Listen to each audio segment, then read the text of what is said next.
Hey everybody, Shoebox Legends here. Thank you for joining me today. Very excited to get into the second part of my top 100 cards shown on YouTube countdown.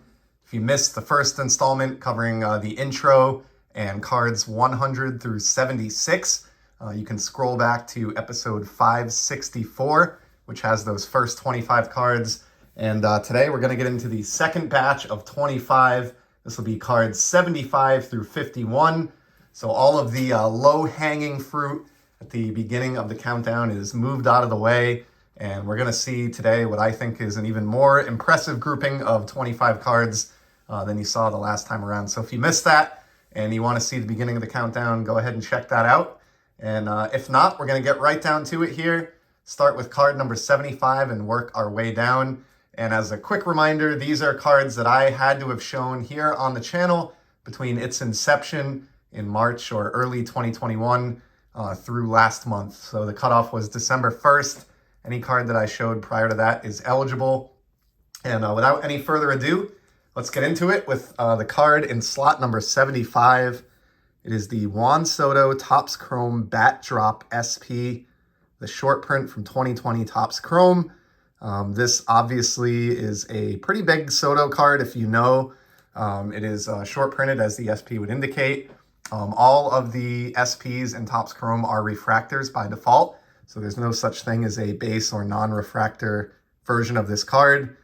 It looks glorious. You can really see how it catches the light nicely. But what I love about this one above all else is the moment in time that it captures. A huge moment for Juan Soto in his career, hitting that giant World Series home run off of Justin Verlander, of all people. And, just a tremendous hit. Some friends of mine in the hobby, Ed Weskergriff, I know, jokes it's the moment that saved baseball, although the Astros did go on to win a World Series a couple of years later. But just a really, really cool card. Not a tough one, but not a super easy one to get either, if you're a Soto collector.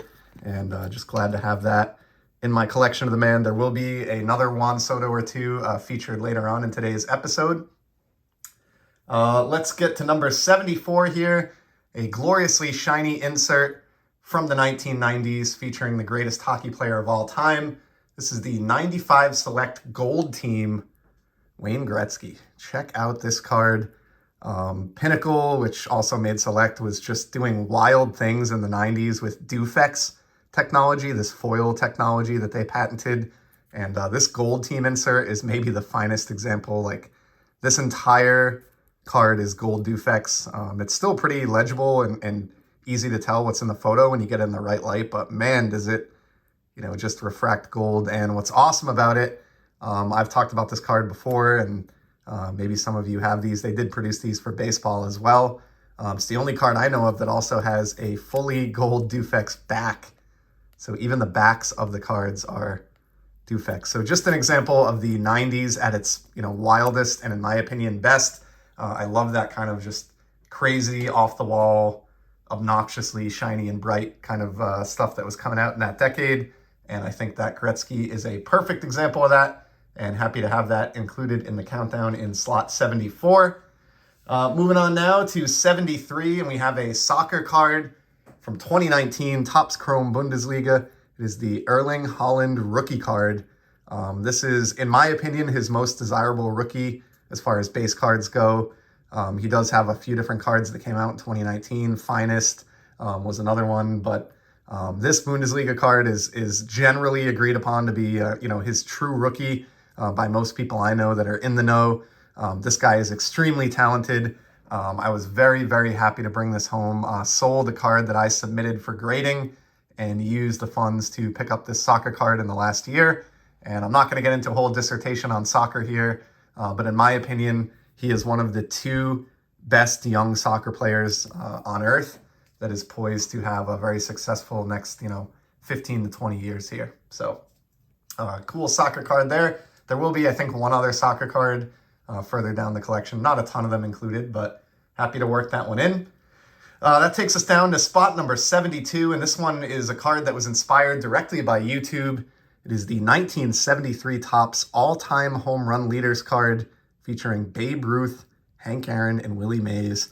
I sort of slept on or overlooked this card for many years. I knew about it, but I guess I never really stopped to ponder, how significant it is. And what opened my eyes to it is Card Wolf, a buddy of mine with a great channel here on YouTube, did an episode where he talked about this card early on in his channel, and I was very, very inspired by him talking about it. I could clearly see why this is kind of such a unique point in time, visual of these three players, and went out and procured this really nicely centered PSA 4 that I think looks great. Just about every one of these is wildly off center on the back. Mine is as well. But on the front, centering is pretty tough in addition to the back. And so I'm really happy with this copy that I ended up with. And of course, added coolness factor, it is card number 1 on the 73 Topps checklist. So pretty cool to get those three greats, on one card from the 70s. And for that reason, it was a no-brainer to include that one in the list. Dropping down to number 71 now, we have another super old card. This is from one of the first ever hockey sets made. I think this was actually the second ever hockey set produced by Imperial Tobacco. It is known commonly now as C55. These were produced well over 100 years ago. I think around 1910, 1911, somewhere in that time frame. I don't know anything about Bruce Stewart. I truly don't as a player. He's not a Hall of Famer or anything like that. But as someone who enjoys the history of not just the sports that I follow, but the hobby itself, I just wanted to have a type card in my collection of one of those original tobacco era hockey sets that kind of started the whole hobby that I still enjoy to this day. And so I settled on this Bruce Stewart in a lowly PSA 1 just because it was very affordable. The back is a little bit worn off, but you can still see here he was with Ottawa. He's also played with the Wanderers before Ottawa. So just a pretty cool look at hockey card history there. I hate this baggie on the flip. I like it way better when they just do the frosted holder with no baggie, but just cool. You don't see a 100-plus-year-old hockey card every day, so I wanted to include Mr. Stewart there in the countdown. And unlike the tobacco era baseball card that finished off the first section of the countdown, I feel a little bit better about including that hockey card in the countdown as high as I did, just because of its significance in the hobby. All right, next up, we have a modern card in spot 70. This is a guy who's been my favorite player about the last 10 years or so. At the time that I'm recording this, he's still with the Red Sox, but it looks like he'll be gone soon. From 2014, Topps Finest. This is the throwback 94 Finest insert, but it's the refractor version. So what is, what are the reasons why this card made the checklist? Favorite player, it's from 2014, so it's a rookie year card. Although being an insert, it's probably not a rookie card, strictly speaking, but it's a rookie year card. Favorite guy, favorite team, and pretty rare. These were like next to impossible to find. So they only printed 25 of these. You can see here I've got copy, it's a little bit tough to make out, but copy 7 of 25. So it's just 25 refractors, of each player in existence. These don't crop up often. And I whiffed on one early in my Bogarts collecting and really regretted it for years. I really it felt like a huge hole in my collection. I love Finest. I love refractors. Desperately wanted this card. And so I searched, high and low for years. Finally, another one surfaced. Picked it up on eBay. Had a whole bunch of shipping drama. The card was coming from Canada. Never made it to me. Eventually, the seller refunded me. Card ended up showing up like a week after that, which, blew my mind and made my day. I had to reach back out to the seller and do the right thing and settle up and all that. But at the end of the day, got the bogey I was after. This is just a fantastic rookie year card that you don't see often. And even if he leaves the Red Sox here and I end up selling a little bit of my Bogarts PC to fund some other stuff, this card here I would never part with. This would be one of the keepers that I would hang on to right to the end. So just wanted to get that in there. I think I have one other Bogarts card coming further down the list, which is no surprise given that I've player collected him for about 10 years now. Next up in slot number 69, we're going to move into some vintage baseball here, continuing along. And it's a card that I showed only recently and picked up only recently, a beautiful 1952 Bowman Roy Campanella. So just really intrigued by this guy's story. Multiple-time MVP winner, one of the best catchers ever. Obviously, the tragedy of his accident and paralyzation and early end to his career. And then, above and beyond all of that, I just adore the 52 Bowman set. We saw the Ralph Kiner from this release in the first segment of the countdown, but I treasure this Campanella even more than that Kiner. So he made it all the way up to slot number 69. I do hope to acquire some even bigger Hall of Famers someday from the 52 Bowman set to, unseat Roy and Ralph Kiner from the countdown. But for now, I think those are two of the better 52 Bowman cards I have, and I really wanted to work that one in, and slot 69 felt like the place to do it. All right, we're going to move on to 68 here. I'll probably take a quick hydration break when I get about halfway through, but we're not there yet. This is going to be one of those cases where I cheated and grabbed a small grouping of cards instead of a single card, but I think you'll forgive me and it makes sense. Honestly, it's one of my favorite items in this entire countdown, and I almost wish I had put it higher up, but it's a group of 4 very rare, I don't know if I'll say rare, scarce inserts of Hank Aaron. And these are from Stadium Club. They are the chrome gold minted inserts. So these started up about 5 or 6 years ago. They print these for every subject that's on the chrome insert portion of the Stadium Club checklist, which is typically 90 players. And these are case hits. So they're not numbered, but you only find 1 gold minted refractor per case of Stadium Club. And as I just said, with 90 players on the checklist, there's presumably only 1 Hank Aaron gold minted in any year of Stadium Club for every 90 cases produced of the product. And so for that reason, and the fact that I love Stadium Club because of the awesome photography, these are among my favorite parallels in sports, period. Always on the lookout for these, and I'm very proud to have been able to complete a run of all 4, here are the first 2, Hank Aaron Stadium Club Chrome gold minted cards that exist. So you have 2 there, and then the second 2, sadly, Topps recycled the image on one of these 4, so the image on the right looks familiar there, but they're the 3rd and 4th. So that represents, the complete 4-card run of Hank Aaron Stadium Club Chrome gold minted case hits. I didn't pay more than $25 or so for any of these 4, but I think this is the kind of collection that is sneaky tough to assemble, and that I'm really proud that I was able to put together. And, aside from being rare and shiny and awesome looking, they're just a fun way to continue to collect a player who's retired, even when his playing run is complete in my collection. I'm getting closer and closer to being done with my Hank Aaron playing era run, but I don't really want to stop collecting Hank Aaron when I reach that point. And so cards like those are pretty awesome. I did see the checklist for a 2022 Stadium Club, and it looks like Hank was left off the chrome insert portion. So I think even including the 2022 release, these 4 are still the only 4 that exist to date.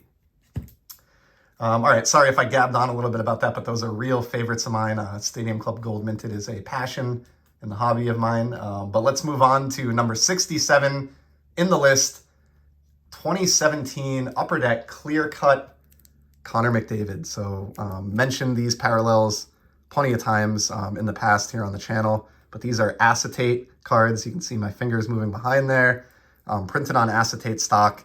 These have existed for about the past 6 or 7 years running now in Upper Deck's flagship hockey product, which is akin to Topps in the world of baseball. It is the set in hockey.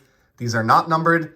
However, similar to Stadium Club Gold Minted, they're kind of tough because you only get maybe 3, possibly 4 per case, and they parallel the entire set.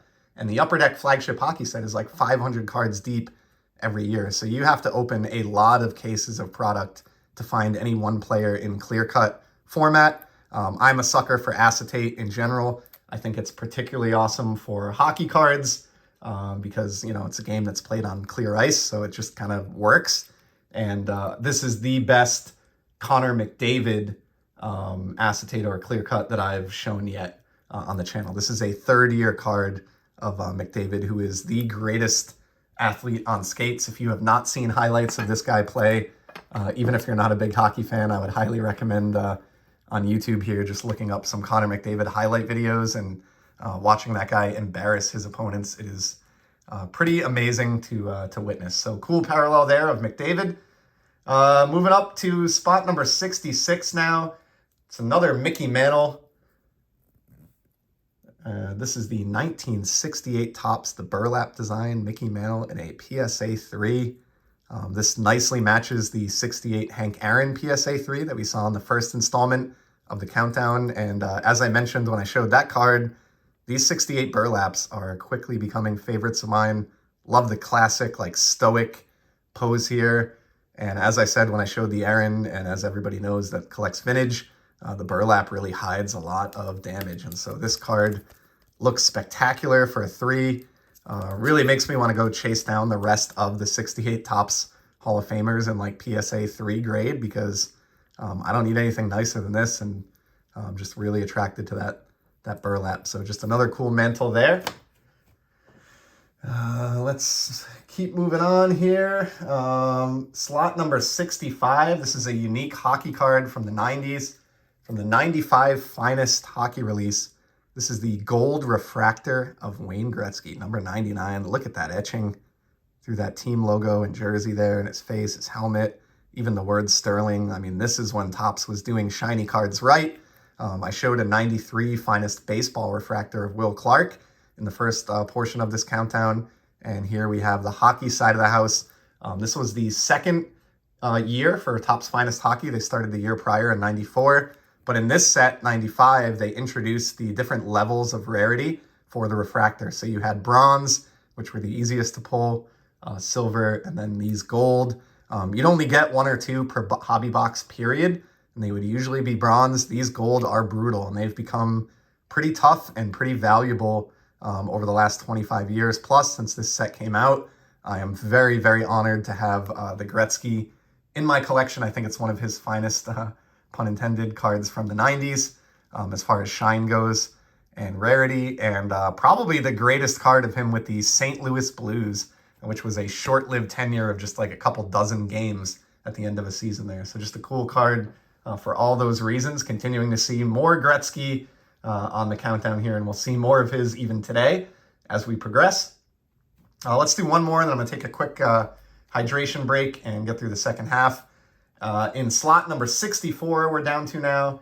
It is the 2000 Topps traded Miguel Cabrera rookie card. Just really not a whole lot to say about this. It's a classic rookie of one of the best players offensively of the 21st century in baseball. As a rookie card fan, I grew up in the hobby in the late 80s, early 90s when the rookie card was king, and so I just can't help it. I love rookies, and I kind of prize them above other cards. I just do. And looking over my collection this past year, trying to figure out what to use some of my funds on as far as bigger cards, determined that the Miggy rookie was a hole that I wanted to fill, and was able to pick up this Topps traded in a PSA Fine 9. Just really happy to have the 3,000 hit club member represented in my Hall of Fame, he will be Hall of Fame rookie card collection on the baseball side of the house. So let me take a quick hydration break here, and we'll continue on with 63 through 51. Really appreciate everybody sticking it out through these longer videos. Hope you're enjoying these as much as I am enjoying putting them together. It's just a really fun process going through the collection and putting this countdown together. So number 63 now, we have another Hank Aaron. It is the 62 Topps, the wood border in a PSA 3. Common theme here. You don't have to be a rocket scientist to pick up on this. I have a lot of low to mid-grade vintage that, in my opinion, has better eye appeal than the assigned grade. Certainly the case with this Aaron, and this is a card that I picked up as part of a flip. Basically got rid of a 71 Topps Hank Aaron in a PSA 8 and got a 71 Aaron in a PSA 4 back, and then 4 other graded cards as well as part of that flip. And this 62 Aaron was one of those. So an example of using a downgrading of condition on a card to acquire some more cards for the collection. And despite being just a PSA 3, this is a good vibrant card with no real major issues. And I'll never feel compelled to upgrade or replace this card in my Aaron run. So big fan of that one. Those wood grain borders are really growing on me. Down to slot 62, we have an exclusives parallel here. This is Sidney Crosby from the 2017 Upper Deck set. And you can see here with this red border, it is the exclusives parallel. I've talked about these a bunch of times on the channel, and I do have some upcoming episodes on them as well. It is my favorite parallel in the world of hockey. These started all the way back in 1998, being numbered out of 100, these parallels, and they go right to present day with the 2022 release that just came out. So this parallel has a 25-year history of, being a serial numbered parallel to 100. These were being serial numbered to 100 before Topps Gold was even serial numbered, in its product. So this, as a parallel, this line, Upper Deck Exclusives, actually has a longer lineage being a serial numbered parallel than even Topps Gold. So when you think about that, I think people that enjoy serial numbered cards, it's easy to see why Exclusives is as popular as it is. I think it should be more popular than it is. I have a couple hobby friends I know who would agree with me there. So I have a lot of Exclusives cards that I've picked up. This might be it's one of the best ones that I've shown on the channel just because of the photograph. I think it's my favorite photograph of Sidney Crosby, who's one of the best players of the 21st century. Just love him hoisting the cup here. And it was a no-brainer to include this one in the countdown. Just absolutely love that card. All right, number 61. Deja vu all over again. We got another Mickey Mantle, and the pose on this 66 Topps, which is also in a PSA 3, looks very similar to the 68. Just that classic stoic batting pose. This one got ranked as high as it did in the number 61 slot just because it was the first legit Mickey Mantle card that I owned, like a vintage playing era Mantle. And like as a kid, seeing or holding a playing era Mickey Mantle Topps card was like a mind-blowing event. And it's still, like, even as an adult, just makes me smile and kind of blows my mind a little bit that I actually own, playing era Mickey Mantle cards. And this was the first one that I reeled in. It was probably like 4 or 5 years ago now.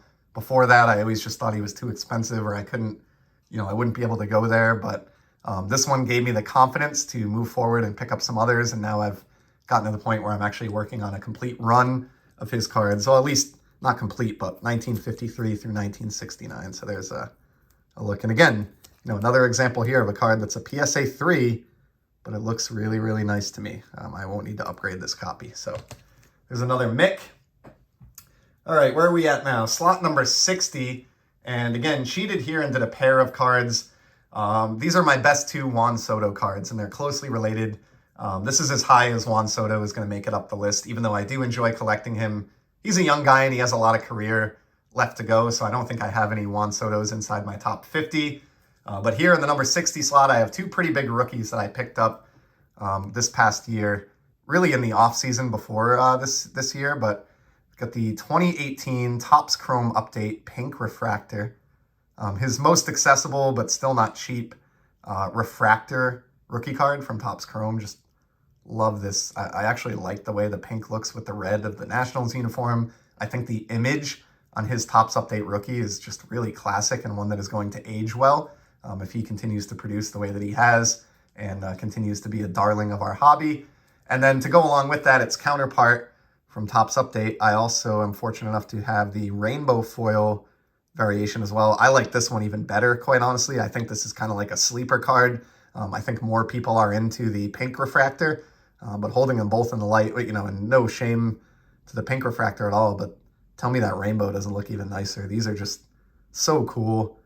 Topps started doing the rainbow foil, I think, back in like 2015, somewhere around there, and I'm just a big fan of those. Very happy that I was able to get the Soto and pick up those two big rookie cards.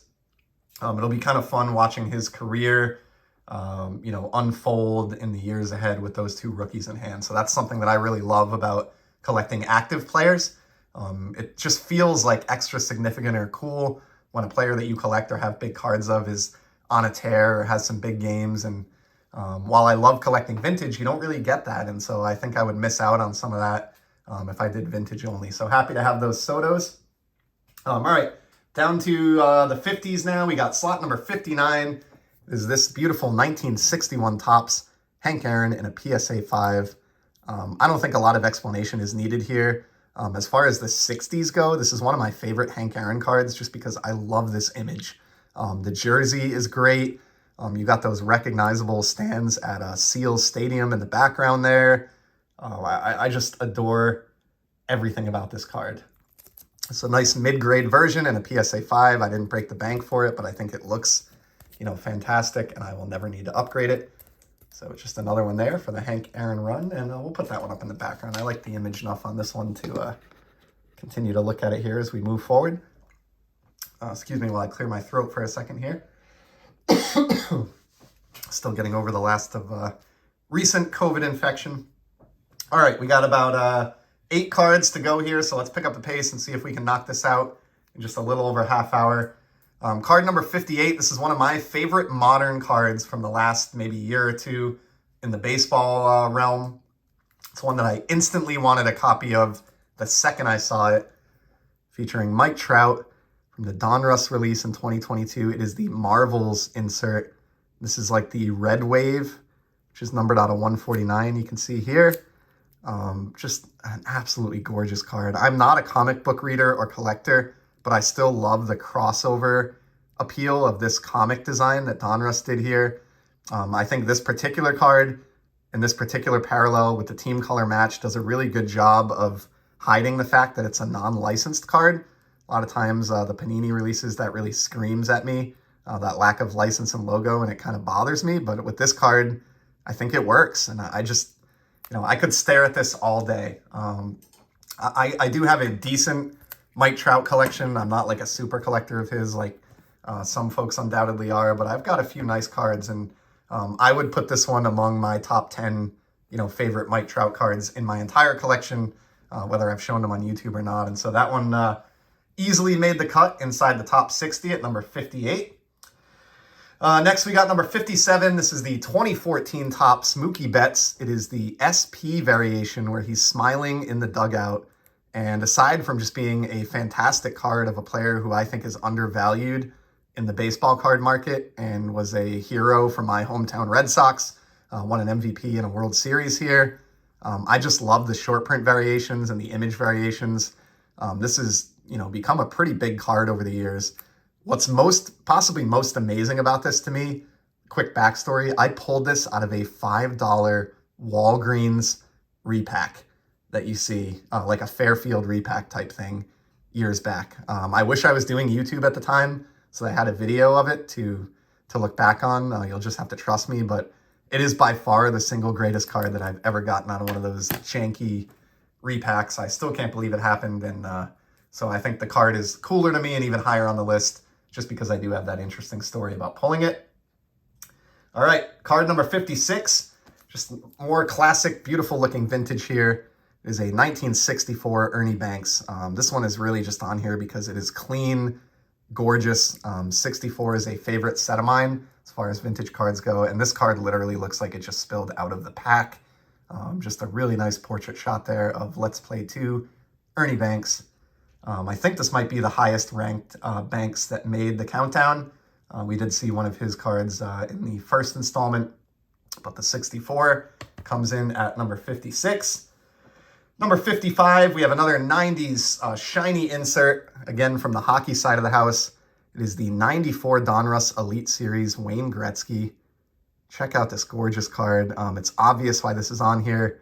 Greatest player in hockey history. I love shiny cardboard. I love obnoxious 90s inserts.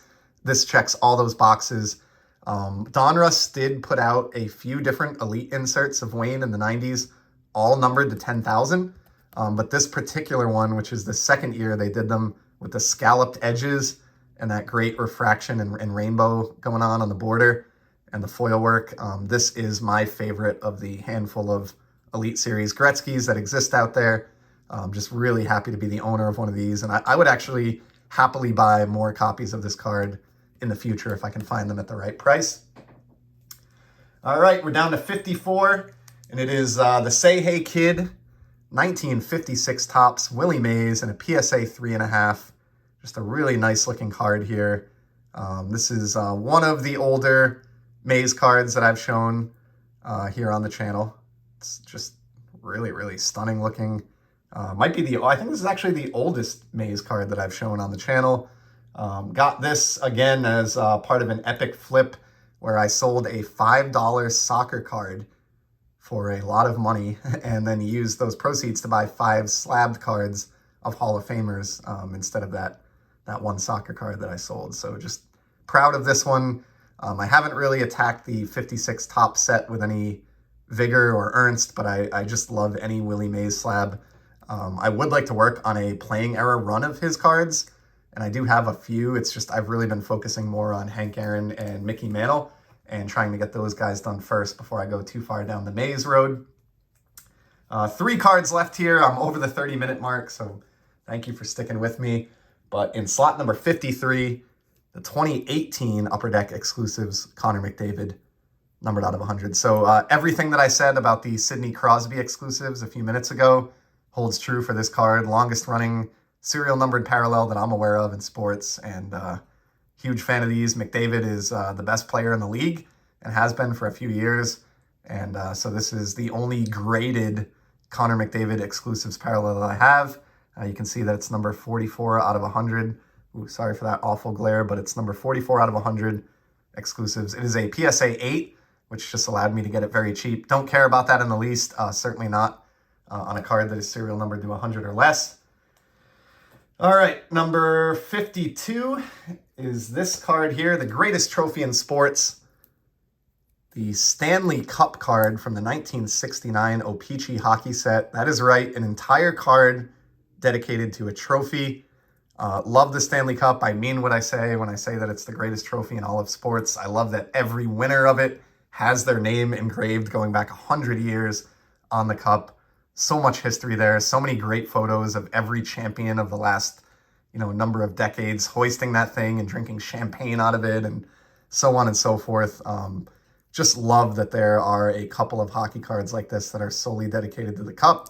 I think this is the first one. I know they did one in 1970, then again in 1972, but I want to say this one in 1969 was the first, dedicated Stanley Cup card from O-Pee-Chee or Topps. So just really cool. I love the angelic glow of the image. It just has a really cool, simple effect, and a card that I think is sneaky good. I like having a trophy like this represented, among all my other hockey cards.